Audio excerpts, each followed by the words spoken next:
মসজিদের ভিতরে ঢুকে নামাজরত শিবির নেতাকে জখম করা হয়েছে। আমরা কি আসলে মানুষ হইতে পারছি? ইন্ডিয়ার আমাদের মধ্যে পার্থক্য কি জানেন?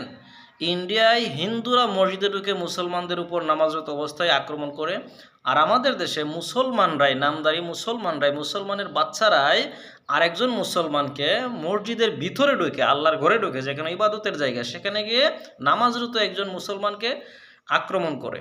কিছুক্ষণ সময়ের জন্য আমি দলমত যদি কিছু সব ভুলে যাই, সে একজন মুসলমান, যদি শিবির তার পরিচয়টা ভুলেও যায়, সে একজন মুসলমান, সে নামাজ আদায় করতেছে, ওই অবস্থায় কি আপনি তাকে আক্রমণ করতে পারেন? এইগুলো কি আপনাদের রাজনৈতিক শিক্ষা?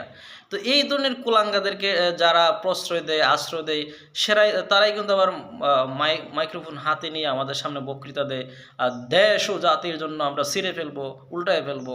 এদেরকে কিন্তু আমরা ছাপ্পা বুট মাইরা মাইরা আবার কি সংসদে পাঠাই। এটা কোনো মানুষের কাজ হইতে পারে?